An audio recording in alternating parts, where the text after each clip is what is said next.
Hello বন্ধুরা, তোমরা দেখছো তোমাদের প্রিয় ইউটিউব চ্যানেল ফৌজি লাইভ। আমি সুশান্ত। কে কেমন আছো অবশ্যই কমেন্ট করে জানাবে।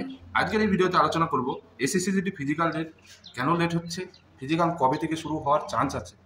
দেখো, এই বছর তোমাদের যে ফিজিক্যাল টেস্ট সিআরপিএফ এর আন্ডারে কিন্তু হবে না, আইটিবিপির আন্ডারে কিন্তু তোমার ফিজিক্যাল পিএটি আর পিএসটি টেস্ট কিন্তু হবে, ঠিক আছে। তো এই বছর কোনো একটা এজেন্সির মাধ্যমে কিন্তু তোমাদের পিএটি আর পিএসটি টেস্ট হবে, ঠিক আছে। তো 13 তারিখে, মে মাসের 13 তারিখে কিন্তু ডিক্লেয়ার হয়ে যাবে কোন এজেন্সির আন্ডারে কিন্তু এবছর পিএটি আর পিএসটি টেস্ট করানো হবে, ঠিক আছে। তো পুরোটাই এজেন্সির উপরে ছেড়ে দেওয়া হবে, এজেন্সি যেমনভাবে করবে তেমনভাবেই হবে। ওকে, তো আইটিবিবি এর আন্ডারেই থাকবে, প্লাস এজেন্সির মাধ্যমেই কিন্তু তোমাদের পিএটি আর পিএসটি টেস্টটা হবে। এবার বলি কবে থেকে তোমাদের পিএটি আর পিএসটি টেস্ট হওয়ার চান্স আছে। দেখো, ইলেকশনের কারণে এখন লোকসভার ভোট চলছে, ঠিক আছে।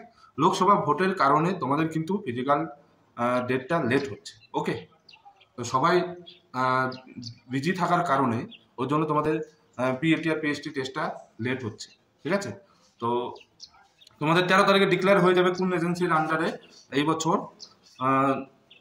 টেস্ট হবে, ফিজিক্যাল টেস্ট হবে। ওকে, কিছু ভিউয়ার্সের কমেন্ট ছিল যে দাদা এই বছর রাস্তায় হবে নাকি মাঠে রানিং করানো হবে। দেখো, পুরোটাই নির্ভর করবে গ্রাউন্ড লেভেলের উপর। তুমি যে ক্যাম্পে তোমার পিএটি পিএসটি টেস্ট হবে সেই গ্রাউন্ড লেভেলটা কিরকম আছে তার উপর নির্ভর করবে, ঠিক আছে। বাট লং রানিং এর জন্য আমার মনে হয় তোমাদের কিন্তু রোডে প্র্যাকটিস করাটাই বেস্ট হবে, কারণ সব জায়গায় কিন্তু মাঠ অ্যাভেলেবেল হয় না। অনেকটাই long running, 5 kilometre, actually 1600 metre রানিংয়ের জন্য তোমাদের মাঠেই রানিং করানো হয়। আর এটা লং রানিং এর জন্য কিন্তু তোমাদের রোডেই বেশিরভাগ জায়গায় হবে, ঠিক আছে। আমার কথা বলি, আমার কিন্তু রোডেই রানিং হয়েছিল, ঠিক আছে। তো এর জন্য মাঠে প্র্যাকটিস করার সাথে সাথে তোমরা রোডেও প্র্যাকটিস করো, কারণ 5 কিলোমিটার অনেকটাই লম্বা রানিং, ঠিক আছে।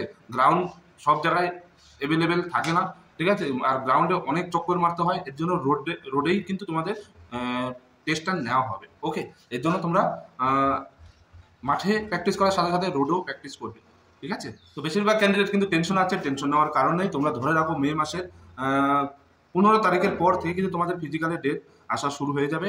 আর ইলেকশন শেষ হওয়ার পরেই কিন্তু তোমাদের ফিজিক্যাল টেস্টটা শুরু হবে। এর জন্য এখন থেকে তোমরা প্রিপারেশন নেওয়া শুরু করো। তোমরা হয়তো ভাবছো যে কবে ডেট আসবে তারপরে প্র্যাকটিস করবে, এই ভুলটা করতে যাও না। এখন থেকে তুমি রানিং প্র্যাকটিস শুরু করে দাও।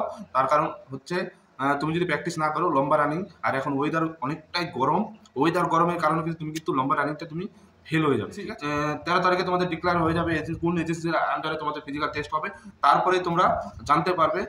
তুমি ধরে রাখো 15 তারিখের পর থেকেই কিন্তু তোমাদের ফিজিক্যাল ডেট আসা শুরু হয়ে যাবে।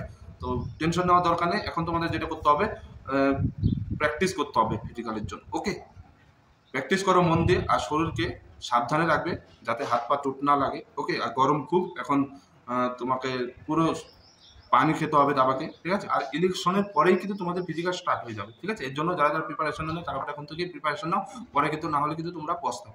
ওকে, তো ভিডিও আশা করি তোমাদের বোঝাতে পারলাম। ভিডিও যদি ভালো, ভিডিওটি লাইক করবে, শেয়ার করবে, আর চ্যানেলটি সাবস্ক্রাইব করে দেবে। সবাই ভালো থাকবে, সুস্থ থাকবে, জয় হিন্দ।